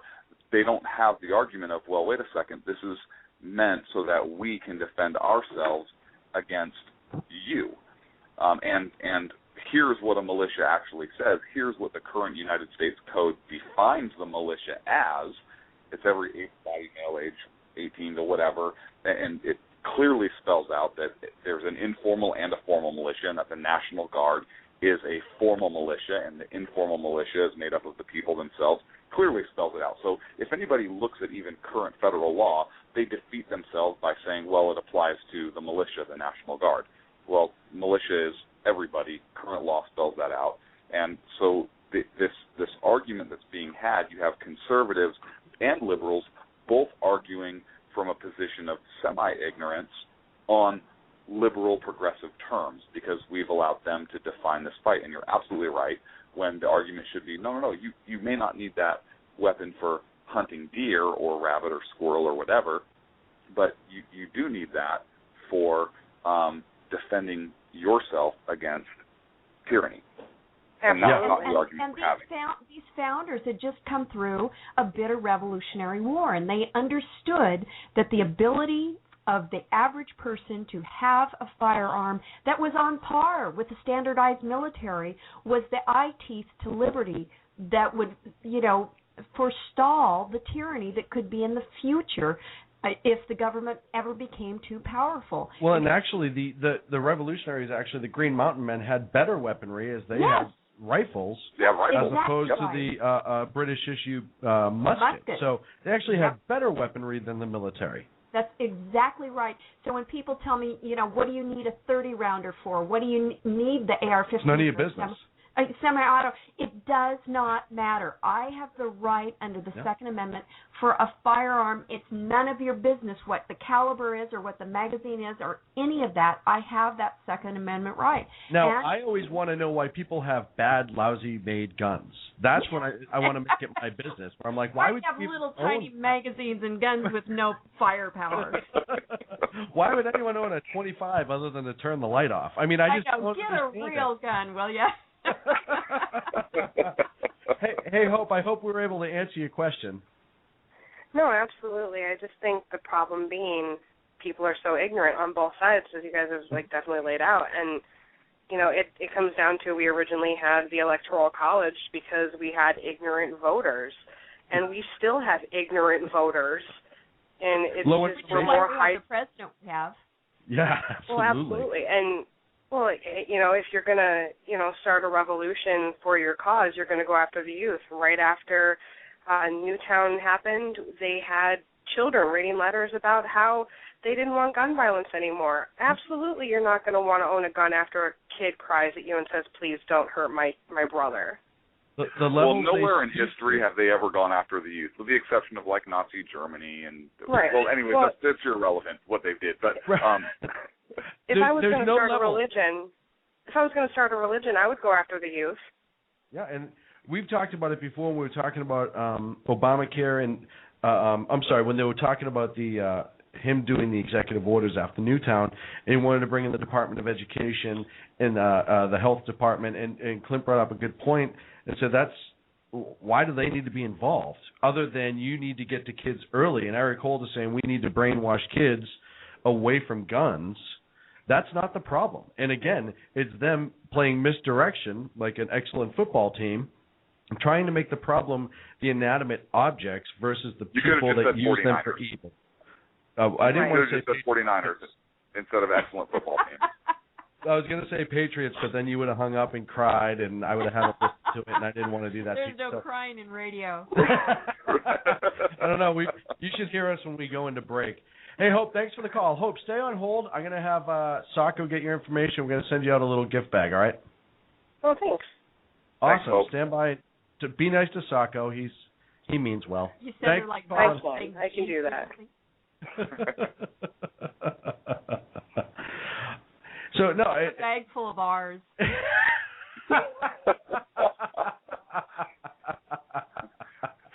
Sackhead ammunition. We've joked about that before, but gosh, that would be we'll have to make that for ourselves. And you guys are lucky that I record Duck Dynasty, or I would have to leave.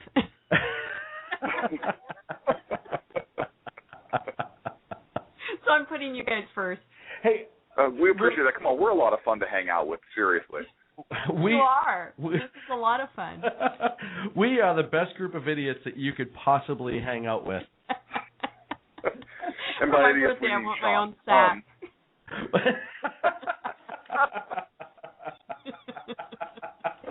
Oh, yeah. Oh. Hey, Clint, I don't know if you heard, but there's another county trying to secede over on the East Coast. Which one? In Delaware, I believe it is. There's a county voting to secede away from the state because, much like Siskiyou County, California, and the ones in Colorado, they're getting fed up with their state government. Oh, no, I hadn't heard that. Maybe that's why earlier when I said there's a few counties and a few states trying to secede. Oh, no, so I did hear that. I'm sorry, Sean. I wish I was sitting in the same room with you where I can look across at your face because I miss those little expressions that you get. On his little white face. On my little pale right, face. on his little white face. Looks like the Stay Puft Marshmallow Man about to cry. It's pretty cute.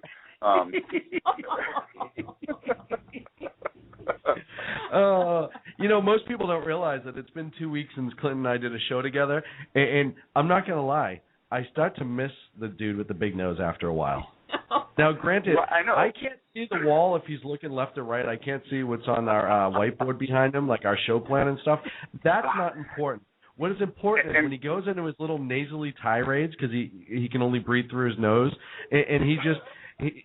it's so much fun and cute when he tries. I'm not going to lie. It is so cute when he tries. And God forbid we have the fan on and I turn my head and it catches the wind and my whole head all turns. All you hear is...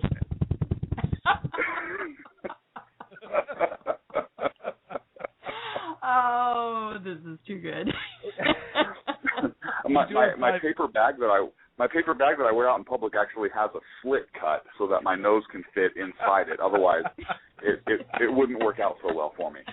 He looks like a cartoon. Are you claustrophobic, though? I mean, that would be hard to take.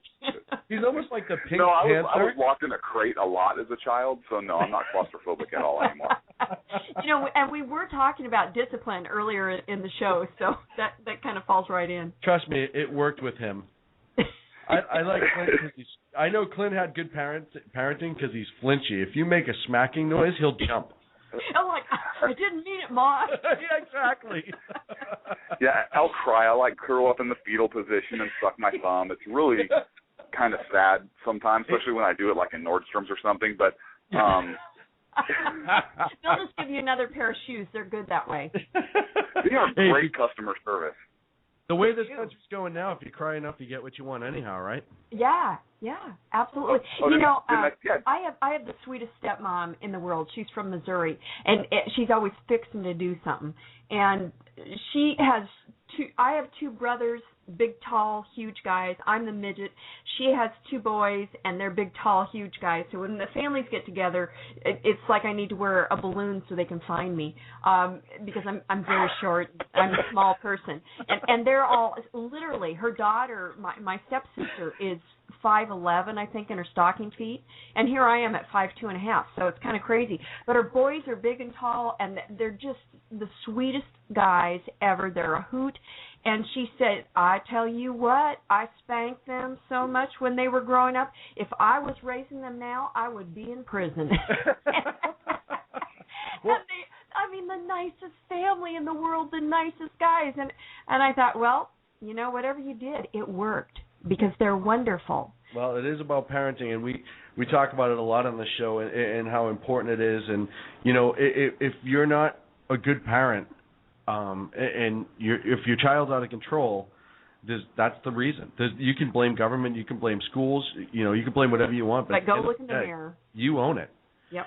And that's the sad part. But we've become such a society of the blame game and apologizing that nobody holds the parents accountable, even their family, and nobody holds the kids accountable. It all falls under the fault of people who shouldn't be raising these children. Yep, you just blame everybody else, and our president does that too. Yeah. Well, my family's a bunch of conservatives, and we hold everybody accountable for their kids. I'll tell you, it drives me nuts. I can't tell you how many times, and you both know, I'm preaching to the choir here, but how many times I'm walking into a store, out of a store, and somebody, even adults, they don't hold the door open for people. Oh. It could be. Right. It could be. I thought just the other day, a young man. I would say young man. He was probably in his early 30s. Walks into a store ahead of a lady with a stroller and a kid, holding her hand, and a young child in a stroller, and doesn't even look back at her. Knows she's there when they're crossing the street together in the parking lot. Opens the door, lets it close on her, and she's pushing the stroller and has a young kid, and she's trying to open this door, and just kept going. And of course, I'm pretty non-confrontational, so I said, "Well, that was pretty rude." So the guy, as I'm walking at him, and he kind of looks at me like, "Huh?" Completely clueless. I said, "Hey, way to let the door shut on the young lady," and then I, helped her out because I'm awesome like that.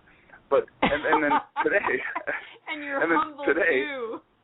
Hey, chivalry's not dead everywhere. Good for you. No, this is true.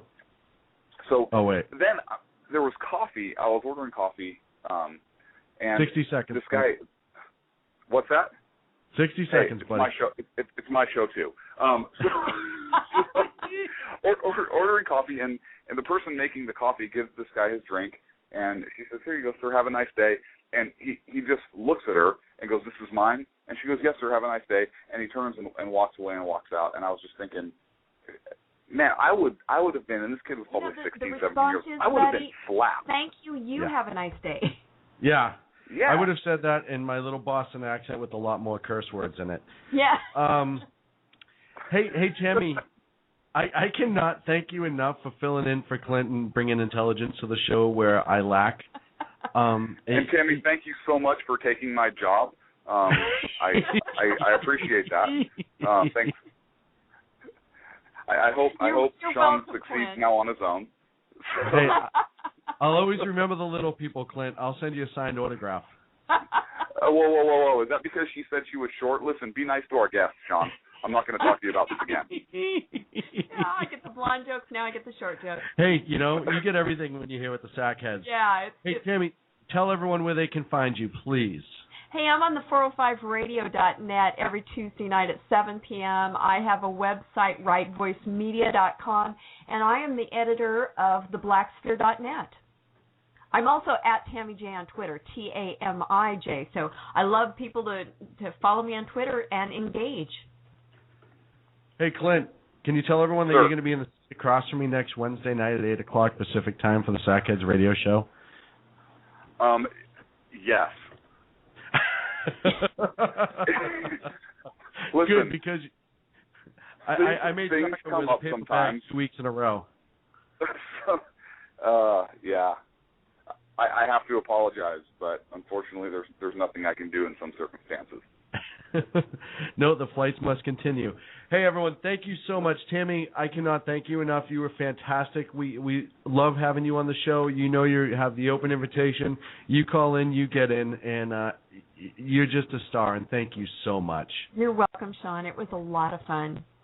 For the Sackheads Radio, Sackhead Clint on the line. Tammy, the honorary Sackhead for the night, all the way up there in God's country. And for me, Saco, and awesome Jessica, who joined us tonight to answer the phone calls. We will talk to you next Wednesday evening here on the Sackheads Radio Show. Check us out at sackheadsradio.com and Twitter at Sackheads. See ya. Hey, you know what I missed, Sean? What's that? We can't do our outro. No, we can't. Keep talking. No, I'm on the phone and not in the studio, so we can't do our traditional like banter value. Kind of depressing me a little bit because I miss sitting across from you and having our little outro, banter back and forth. Well, this is what we like. Is it by candlelight? Yeah, this is our bonus section right now. Sometimes. Are we still on the air? Well, yeah. You were talking. You need to tell me when we're recording, right? You need to high sign. Remember? Well, yeah. I waved at you twice, but you weren't here. I can't see you from where I am. Well, hello. Okay, I'm going to take off, guys, but it's